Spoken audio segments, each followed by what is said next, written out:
Gas साठ्याचा, petrol आणि diesel साठ्याचा आढावा आज या ठिकाणी मी घेतलेला आहे।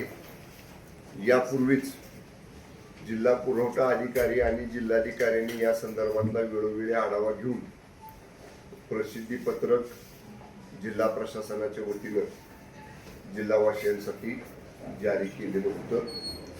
आज वस्तुस्थिती पेट्रोल डीलर असोसिएशनचे म्हणजे पेट्रोल डिझेल कंपन्यांचे प्रतिनिधी, गॅस पुरवठा कंपन्यांचे प्रतिनिधी, जिल्हा पुरवठा अधिकारी आणि आम्ही सगळ्यांनी मिळून समोरासमोर चर्चा केली तर कुठल्याही परिस्थितीमध्ये पॅनिक सिच्युएशन जिल्ह्यात होईल अशी परिस्थिती आज जिल्ह्यामध्ये नाही।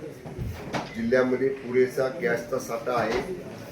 आपल्याला जो गॅस रिफ्युअल म्हणजे रिफिलिंग करून मिळतो तो या बाजूला मिरजमध्ये आहे आणि या बाजूला वाईमध्ये आहे। दोन्ही कंपन्यांच्या अधिकाऱ्यांशी मी समक्ष आज बैठकीमध्ये बोललो। तिथनं तो भरून देण्यासाठीची व्यवस्था सतर्क आहे आणि गेल्या तुम्हाला जो काही निर्धारित कालावधी आहे त्या कालावधीमध्ये ते तुम्हाला भरून देण्याची व्यवस्था करण्याचं त्यांनी मान्य केलेलं आहे। त्यामुळे गॅसची कुठंही जिल्ह्यामध्ये टंचाई नाही। त्यामुळे नाहक ग्राहकांनी, नागरिकांनी गॅसच्या डीलरच्या गोडाऊन समोर किंवा डीलरच्या शोरूम समोर रांगा लावू नयेत असं जिल्हा प्रशासनाच्या वतीनं पालकमंत्री म्हणून मी सुद्धा जिल्हावासियांना या ठिकाणी आवाहन करतो। नंबर 2, पेट्रोल डिझेलचा पुरेसा साठा जिल्ह्यामध्ये उपलब्ध आहे। एक अशा पद्धतीचं काहीतरी चर्चा होती की उधारीवर किंवा क्रेडिटवर कंपन्या डिझेल पेट्रोल पंप धारकांना देत नाही, पण ही पूर्ण कंपन्यांची नॅशनल पॉलिसीच आहे। तरी सुद्धा आपल्या रिजनलच्या अधिकाऱ्यांनी सांगितले की एक दिवसाचं क्रेडिट आमच्या कंपन्यांनी द्यायचं केलेलं, म्हणजे सकाळी जरी वाहन भरून गेलं लोडचं संध्याकाळपर्यंत दुसऱ्या दिवशीपर्यंत जरी आम्हाला ते पैसे आमच्या डीलरकडनं आले तरी त्याच्यासाठी आम्ही अडवत नाही। त्यामुळं डिझेल पेट्रोल याचा सुद्धा पुरेसा साठा आपल्या जिल्ह्यात लागणार तेवढा आपल्याकडे उपलब्ध आहे। कुणीही नाहक ओव्हर पेट्रोल भरू नये। माझी जिल्हावासियांना विनंती आहे, 1-2 किस्से आपण टीव्हीवर पाहिले, जास्त 2 चाकी गाडीमध्ये पेट्रोल भरलं आणि त्याचा भडका झाला।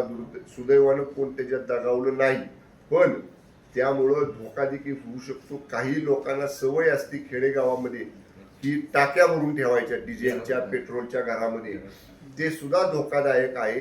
असं सुद्धा कोणी करू नये। जेवढा आवश्यक आहे तेवढाच साठा जिल्ह्यामध्ये आहे। त्यामुळं कुठंही पॅनिक कंडिशन नाही आणि अशा पद्धतीनं जिल्ह्यामध्ये आम्ही मी जरी अधिवेशनामध्ये होतो तरी जिल्हाधिकाऱ्यांनी त्याची बैठक घेतलेली आहे आणि जिल्ह्यामधली परिस्थिती म्हणजे ट्रॅकवरती आहे। कुठंही जिल्ह्यात आपण रेशनिंग म्हणजे कसं 200 रुपयाचं 2 चाकीला मिळेल, 1000 रुपयाचं 4 चाकीला मिळेल असं बंधन कुठंही पेट्रोल पंप धारकांवर, पेट्रोल पंप मालकांवर, चालकांवर आपण जिल्ह्यामध्ये घातलेलं नाही आणि घालणार देखील नाही। त्यामुळं जिल्ह्यातली परिस्थिती नियंत्रणामध्ये आहे। त्यामुळं कुणीही घाबरून जाण्याचं कारण नाही। त्याचा निर्णय येईल त्याप्रमाणे जिल्हाधिकाऱ्यांना, पोलीस अधीक्षकांना मी बैठकीमध्ये सूचना दिलेल्या आहे। जो न्यायालयाचा आदेश येईल त्याप्रमाणे अतिक्रमण काढा म्हणले तर तातडीनं काढलं जाईल आणि नॅशनल हायवेच्या अधिकाऱ्यांनी 2 महिन्यात आज कबूल केलं मीटिंगमध्ये की धांडे पूल सुद्धा नवीन बांधकाम आणि रामापूर पाटण ते पाटण हद्दीच्या बाहेरचं जे रस्त्याचं रुंदीकरण राहिले ते 2 महिन्यात पूर्ण करून द्यायचं त्यांनी मान्य केलेलं। म्हणजे ह्या पावसाळ्याच्या आत जो पाटणचा रस्ता इतके दिवस रखडलेला होता तो 2 महिन्यात पूर्ण करून देण्याचं नॅशनल हायवे अथॉरिटीने आणि त्या एजन्सीने या ठिकाणी मान्य केलेलं आहे। बाकी काही पुनर्वसनच्या बैठका होत्या, काही फॉरेस्टच्या बैठका होत्या, नियमित महिना सव्वा महिना अधिवेशनात गेल्यामुळे मला बैठका घेता आल्या नव्हत्या, त्या नियमित बैठकांनी घेतलेल्या आहेत। काही प्रश्न असतील तर विचारा।